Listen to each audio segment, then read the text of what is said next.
Hello children. Now we are doing classes of kingdom fungi. We are done with phycomycetes and ascomycetes. You have learnt the characteristics. You must have seen the variations also between the two classes of the same kingdom. Now we will be taking up basidiomycetes, a yet another interesting kind of fungi. Why I'm saying interesting? Because you happen to hear the names more often when it comes to basidiomycetes, isn't it? You all are aware of mushroom, and that belongs to this particular class of basidiomycetes. In fact, the mushroom that you eat, okay, that is a fruiting body that is known as basidiocarps. It is made up of thousands and thousands of dikaryotic hyphae all clubbed together, interwoven tightly to give the shape that you get out of a mushroom. Your mushroom looks like this or more like this, isn't it? And this is actually an outcome of intervening hyphae, many of them, countless of them present together. Now let us go through it. Now they are known as club fungi. Okay, now this club is not the club where you visit. It's about the shape. So it is more often termed as club fungi by many biologists, and it is known so because of the presence of basidia. We will come across this term.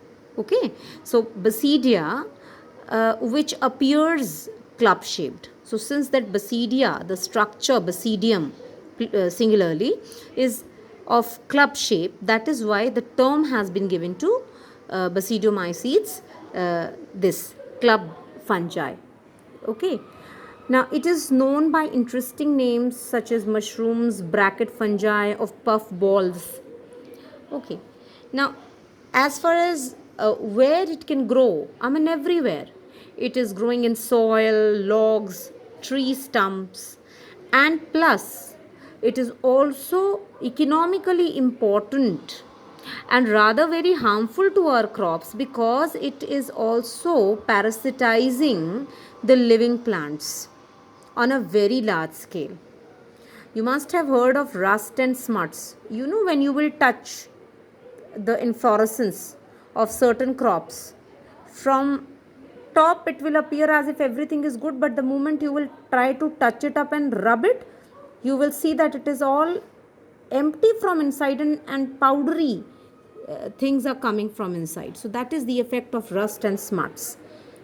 Rust is often caused by Puccinia and smut by Astillego. Now you need to learn these examples. I am taking the names right now so that by the end of the video you are aware of these terms. So Puccinia and Astillego. Now mycelia are branched and septate. Now this you have understood in my previous video, so I am sure you will be able to catch up with the terms. Vegetative reproduction by fragmentation. It means that the main plant body, the main fungus body, it appears like plant just for that for the matter that it is non-green, so you get carried away. Anyways, vegetative reproduction is by fragmentation, where the main body can be broken into fragments, and wherever it is falling it will be growing vegetatively, thus making clones of itself.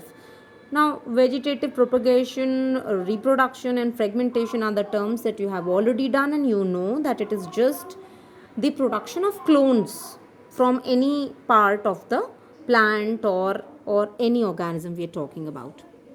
Now, interestingly, no asexual mode of reproduction found in this, whereas sexual mode of reproduction is seen. Now, no sex organs are there. So what happens is simply two somatic, normal, haploid cells of different strains will be fusing by the process of plasmogamy. Now plasmogamy refers to the fusion of the cell content, the cytoplasm, whereas karyogamy refers to the fusion of nucleus. So whenever there is plasmogamy occurring, okay, suppose there are two cells. Now we say different strains. First of all, you should understand that there is no male and female. But whenever there is sexual reproduction, it cannot occur between two exactly similar and identical members or cells or bodies. Like, in higher organisms, you can easily understand that two females cannot produce a child and two males also cannot produce a child. Likewise, two pollen grains cannot fuse to give a plant and two eggs cannot fuse to give a plant. So now you have a clear picture as to pollen grain is different from egg, or a sperm is different from egg as far as higher organisms are concerned. But here, these are very lower organisms, right? So they don't have that kind of evolutionary system being seen in their reproductive organs or reproductive types, where you can easily differentiate between male or female. But let me tell you, still you will have some chemical compatibility and chemical non-compatibility that will run into the system. So on the basis of that, a plus and a minus sign is assigned. Don't think that minus is something that doesn't have anything. Minus is different from plus. It could have been given any variable, A, B, C, D, E, Z. They have given plus and minus to show that these are two different strains. These are of the same species, but then they are basically compatible because they are chemically different. Chemically different, and that is why compatible. So they will maintain that point that two unlike things will fuse, like male and female. So you won't take the name of male and female, but you will say that different strains and they will fuse. So you must understand that one is of like this. So one strain is different from the other, and they will fuse together to give you a cell. Now plasmogamy is occurring, as I have told you. So you will get nuclei of both of them floating together. So I think you can see the difference I am trying to show you, although the color is similar, but I am using a sketch pen here, a blue sketch pen. So I think you can see it. So what I am trying to tell you, that by plasmogamy, the cytoplasm and rest of the things have fused together, but the nuclei are still floating separately. They have not fused to give you a diploid structure. This is a dikaryon. Although description is not there in your syllabus of class 11th, but then this is the base of this topic, and if you will not understand it now, it would be difficult for you to understand it further when you will take up competitions. So you have produced a dikaryon, which is the result of plasmogamy of two somatic cells, where two nuclei are floating in the same cytoplasm. This is a dikaryon. Now this will multiply, the hypha will be there, and that will be known as dikaryotic hyphae. Okay, so coming back, you have two somatic cells of different strains fused to bring about plasmogamy. After fusion, we get a dikaryon or dikaryotic hypha. Now you simply allow this to be converted into a hyphae like this. So a dikaryon hyphae will be having compartments with nuclei from both the types like this. Okay, so this is a dikaryon hyphae. This is a dikaryon hyphae.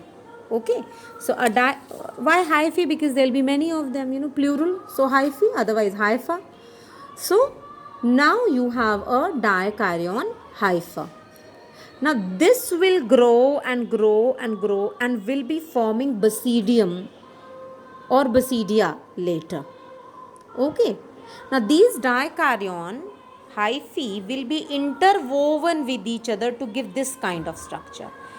Now if you see, this takes the shape of this fruiting body, and these are dikaryotic hyphae all inside. And these dikaryotic hyphae have a fertile layer named as hymeneum layer. Now, of course, the terms are missing from your NCERT, but just to keep in mind that the fertile layer is there out of these dikaryotic hyphae only, and that will bear basidiospores later.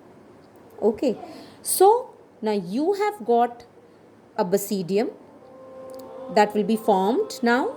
What happens is karyogamy will take place now. That is fusion of these two nuclei. Everywhere the two nuclei will fuse. So you will have diploid structures now. Diploid nuclei will be there. Nucleus will be there rather. Two nuclei fuse to give a nucleus. So diploid nucleus is formed. This diploid nucleus now will undergo meiosis. And you know meiosis, that after meiosis 4 cells are formed. So on each basidium, out of the diploid nucleus, you will get 4 basidiospores which are formed and born exogenously. So again, exogenous. In phycomycetes, if you remember, I taught you it was endogenous.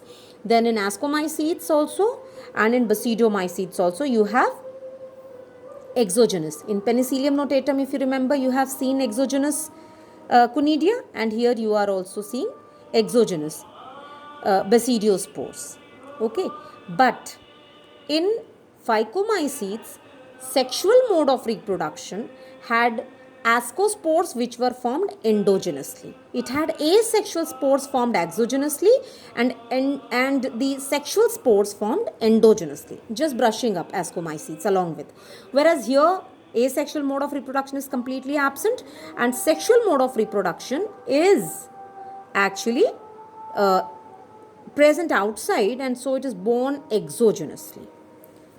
Now, these are also exogenous spores which are arranged in a particular manner. Let me show you how. Now, these are basidia. You can see hanging from the rim. This is the gill structure. You know, this is these gills. You all have seen mushroom, and you all have seen that blackish, grayish black gills that are present. Those are the fertile layers, and if you take a section of it and study under microscope, you will see these kind of basidia hanging.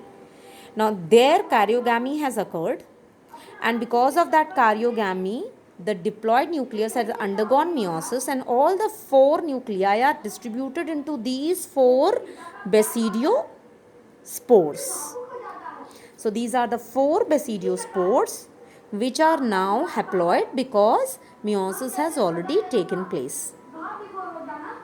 Now these basidiospores will fall.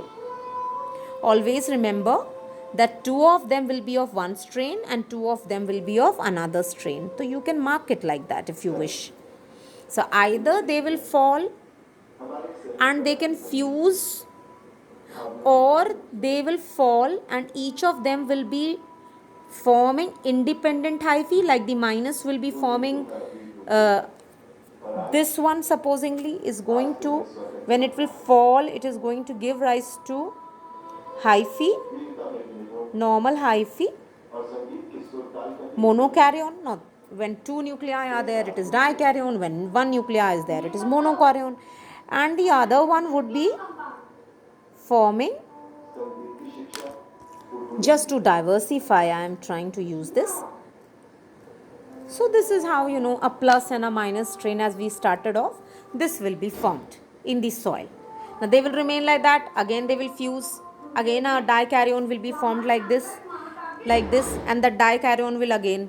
So either somatic cells or the entire hyphae may fuse, you know, and they will give rise to a structure which is known to you as mushroom. I wanted to show you mushroom so that you are aware of general terms that are used, like it has a cap-like structure which is known as pileus. So next time you can tell your mom that this is pileus, and she will ask you to keep your mouth shut. These are gills that you generally try to clean when you are cooking it. This is annulus, just the fold, okay, and the basal portion is known as stipe. So this is your mushroom. So just to go through it once, because this was a lengthy lengthy note, and you must just quickly rush to brush. Basidiomycetes, known as club fungi. Why club fungi? Because basidia are of club shaped. What are basidia? They will be fruiting to form basidiospores. Okay, the fruiting body of basidiomycetes is known as basidiocarp. Basidiocarp bears basidia. Basidia will bear basidiospores exogenously. Common names you already know, they will be growing anywhere, plus they are parasitic and economically important. The name should be there in your minds, that is rust and smut. Mycelia, of course, branch and septate. Vegetative reproduction is by fragmentation.